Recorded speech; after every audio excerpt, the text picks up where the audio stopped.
তো আপনারা চুলে ব্যবহার করার আগে অবশ্যই চুল ভালোভাবে শ্যাম্পু দিয়ে ওয়াশ করে নেবেন, পরিষ্কার করে নেবেন।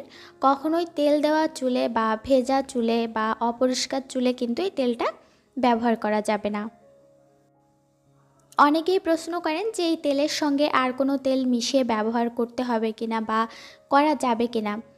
হ্যাঁ, যাবে, তবে সেক্ষেত্রে অবশ্যই আপনারা ভালো মানের যে নারকেল তেল বা ভালো মানের যে অলিভ অয়েল, তার যে কোনো একটা ব্যবহার করতে পারেন।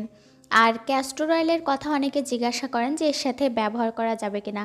ক্যাস্টর অয়েল আমরা অনেকেই জানি যে আসলে এর ঘনত্বটা বেশি, আর এই যে জাফরান হেয়ার গ্রোথ থেরাপি সেটার ঘনত্বটাও কিন্তু গাঢ়। সুতরাং আমরা কিন্তু ক্যাস্টর অয়েল এর সাথে ব্যবহার করতে পারবো না। আমরা চাইলে নারকেল তেল কিংবা যে বাদাম তেল অর্থাৎ আলমন্ড অয়েল বা অলিভ অয়েল এর যে কোনো একটা মিশিয়ে ব্যবহার করতে পারি। তবে এক্ষেত্রে আমাদের খেয়াল রাখতে হবে, আমরা কিন্তু বাজার থেকে তেল কিনে ব্যবহার করছি, সেক্ষেত্রে আমাদের সেই তেল কিন্তু নকল হওয়ার সম্ভাবনা থাকে, অর্থাৎ ভেজাল হওয়ার সম্ভাবনা থাকে।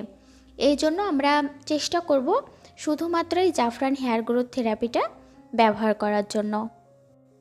এছাড়াও অনেকে জিজ্ঞাসা করেন যে আমরা এই জাফরান অয়েলের সাথে কুমারিকা হেয়ার অয়েল কিংবা 7 অয়েলস যেটা সেটা ব্যবহার করতে পারি। আমি একটা সহজ কথা আজকে বলে দিয়ে আপনারা তেল ব্যবহার করতে পারবেন, শুধুমাত্র পিওর একটা তেল, সেটা হোক নারকেল তেল বা অলিভ অয়েল, শুধু সিঙ্গেল অয়েল, এর সাথে আর কোনো তেল মেশানো থাকবে না। অর্থাৎ কুমারিকা অয়েলে আমরা দেখতে পাই যে তেলের ভেতরে কিন্তু এক ধরনের জড়িবুটি থাকে। তারপরে অনেকে সীসা তেলের কথা বলেন, সীসা তেলও কিন্তু বিভিন্ন জড়িবুটির সংমিশ্রণ। অর্থাৎ আমরা এই তেলগুলো কিন্তু অ্যাভয়েড করব। আমরা যদি ব্যবহার করতে চাই সেক্ষেত্রে আমরা শুধুমাত্র নারকেল তেল কিংবা অলিভ অয়েল বা আলমন্ড অয়েল এর যে কোনো একটা মিশিয়ে তেলটা পাতলা করার জন্য চুলে ব্যবহার করতে পারি।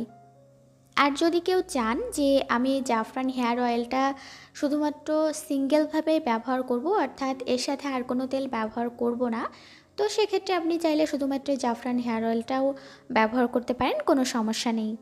এখন আসি আমরা এই তেলটা কিভাবে চুলে অ্যাপ্লাই করব।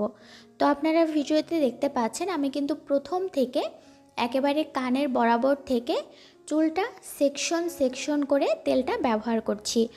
অর্থাৎ খুব ভালোভাবে আমি এক একটা সেকশন করে তেলটা অ্যাপ্লাই করব, তারপর আর একটা সেকশন করে অর্থাৎ সিঁথির মতো করে আমি চুলের একেবারে গোড়ায় চেষ্টা করব তেলটা ভালোভাবে আঙুলের সাহায্যে মাসাজ করে করে লাগানোর জন্য।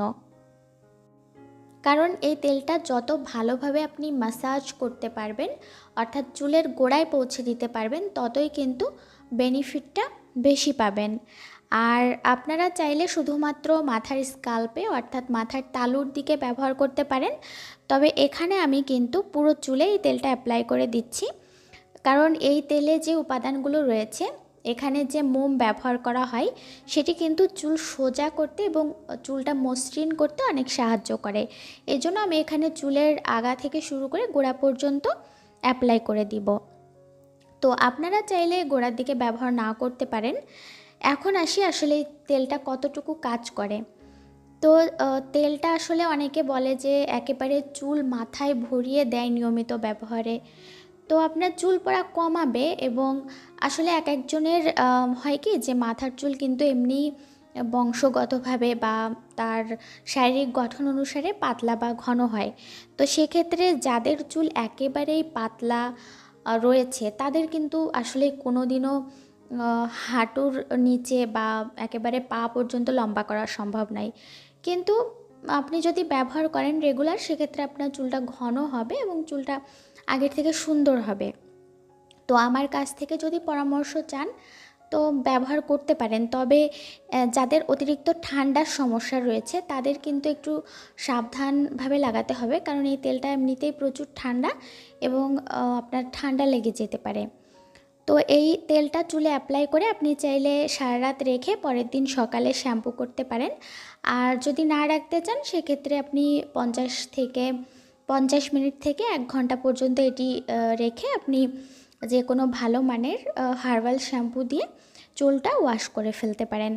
তো এই ছিল আমার আজকের ভিডিও আপনাদের জন্য। ভিডিওটি যদি ভালো লেগে থাকে তাহলে